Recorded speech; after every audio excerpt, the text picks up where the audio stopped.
बिहार और बंगाल पड़ोसी राज्य है, बहुत कुछ मिलता जुलता है। और चूंकि जब बात होती है पॉलिटिशियंस की, पॉलिटिकली जब बात होती है तो ये बात की चर्चा जरूर होती है कि नीतीश कुमार और ममता बनर्जी में कुछ न कुछ तो सिमिलरिटी है।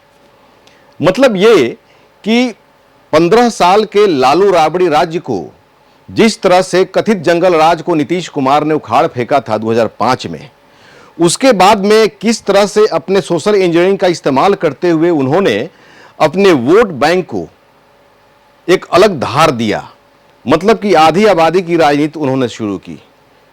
ठीक उसी तरह अगर देखा जाए तो पश्चिम बंगाल में 34 साल पुराना लेफ्ट फ्रंट की सरकार को ममता बनर्जी ने उखाड़ फेंका था और 2011 में सत्ता में आने के बाद में उन्होंने नीतीश कुमार के पैटर्न पर ही अपनी राजनीति को धार दिया। मतलब कि आधी आबादी की राजनीति उन्होंने शुरू कर दी। एक महिला है और महिलाओं के लिए उन्होंने बहुत तरह की योजनाएं भी शुरू की। नमस्कार, आदाब, सत श्री अकाल। मैं हूं मनोज नारायण सिंह और आप देख रहे हैं मंथन टुडे। पश्चिम बंगाल विधानसभा चुनाव में अब ज्यादा वक्त नहीं बचा है। लगभग 4 महीने बाद यानी अगले साल 2026 के अप्रैल में चुनाव संभावित है। मौजूदा विधानसभा का कार्यकाल 7 मई 2026 को समाप्त होगा। बंगाल में इस बार वाम दलों के अलावा कांग्रेस, ओवैसी की AIMIM, तृणमूल कांग्रेस TMC से निष्कासित हुमायूं कबीर की जनता उन्नयन पार्टी और ISF जैसी कई पार्टियां मैदान में होंगी। पर मुख्य मुकाबला TMC और भाजपा में दिखाई दे रहा है मौजूदा समय में। पिछली बार बीजेपी ने 77 सीटों पर जीत हासिल की थी। विधानसभा में TMC के बाद दूसरी बड़ी पार्टी बन गई थी। ममता बनर्जी ने TMC के बड़ी पार्टी बनने पर सरकार तो बना ली थी, लेकिन बीजेपी का बढ़ता कद उनके लिए बड़ी चुनौती है।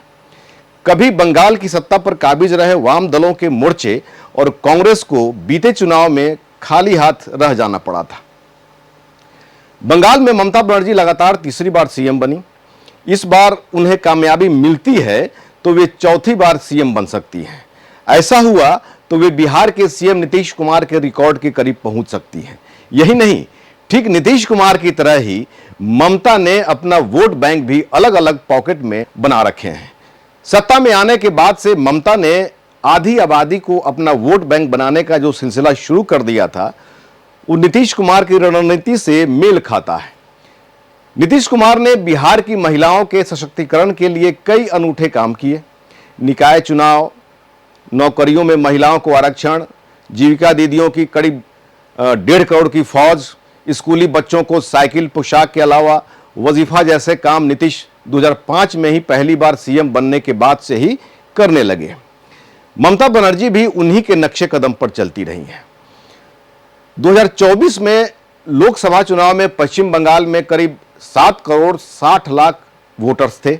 इसमें पुरुष वोटर्स लगभग 3 करोड़ 80 लाख से लेकर 3 करोड़ 90 लाख के करीब में थे और महिला वोटर्स तकरीबन 3 करोड़ 70 लाख से 3 करोड़ 75 लाख के करीब थी। यानी पुरुषों के मुकाबले थोड़ी ही कम संख्या महिला वोटरों की थी। SIR के बाद इनमें कमी आने की संभावना है, लेकिन महिला पुरुष वोटरों का अनुपात ऐसा ही रहने का अनुमान बताया जा रहा है। ममता ने महिला मतदाताओं की संख्या को ध्यान में रखते हुए उन पर डोरे डालने का काम अपने पहले कार्यकाल से ही शुरू कर दिया था। ममता की महिलाओं की योजनाओं पर गौर करें तो लक्ष्मी भंडार योजना उन्होंने फरवरी 2021 में शुरू की थी।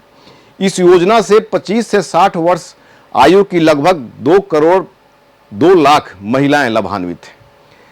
सामान्य वर्ग की महिलाओं को सरकार हर महीने 1000 और शेड्यूल कास्ट, शेड्यूल ट्राइब वर्ग की महिलाओं को 1200 की आर्थिक सहायता देती है। इसका भुगतान सितंबर 2021 से जारी है। ममता सरकार की लाभुक ये महिलाएं उनके लिए लगातार 3 चुनाव से तारणहार बनती रही हैं। ममता ने पहली बार 2011 में सीएम पद की शपथ ली थी। उसके तुरंत बाद उन्होंने 2013 में पढ़ाई कर रही बच्चियों के लिए कन्याश्री प्रकल्प आरंभ किया। वार्षिक आधार पर देखें तो करीब 18 लाख महिलाएं इस योजना में स्कॉलरशिप प्राप्त करती हैं। इस योजना में 3.5 लाख लड़कियां एक मुश्त अनुदान लेती हैं।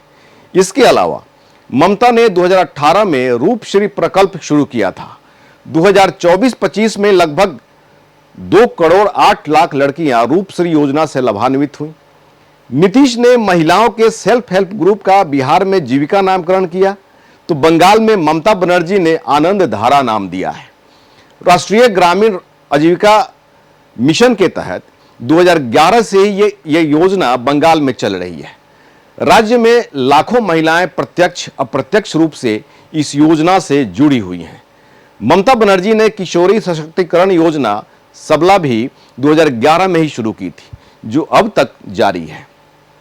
इस योजना की लाभुक वैसी किशोरियां हैं जिनकी उम्र 11 से लेकर 18 वर्ष है।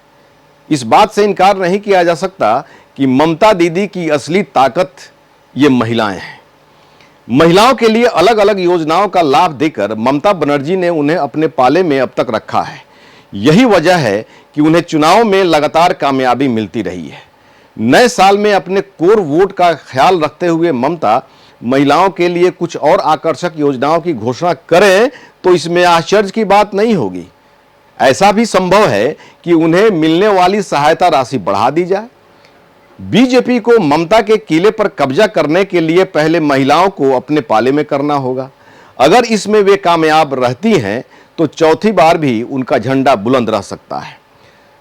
तो इस तरह की अगर समीकरण अगर देखा जाए तो एक तरह से कहा जा सकता है कि नीतीश फार्मूला को ममता दीदी हाईजैक करने वाली हैं और समय बहुत करीब अब आ रहा है चुनाव का, तो बीजेपी जिस तरह से ममता दीदी के किले को भेदना चाहती है, ममता दीदी भी मजी हुई खिलाड़ी है पॉलिटिक्स के मामले में, तो इसमें कोई दो राय नहीं या फिर चर्चा हो रही है सियासत के गलियारे में कि नीतीश की जो योजना है और जिस तरह से महिलाओं को लाभ पहुंचा करके राजनीतिक फायदा लिया जा रहा है, पिछले कई विधानसभा चुनाव में देखा गया है, तो ममता दीदी भी चुनाव के पहले नीतीश कुमार की तरह ऐसा जो है पाला फेंक सकती हैं, ऐसा कोई योजना ला सकती हैं जिसे महिलाएं उनके लिए गुलबंद हो जाएं। हालांकि इसकी चर्चा सियासत के गलियारे में हो रही है। ऐसे ही खबर देखने के लिए देखते रहिए मंथन टुडे।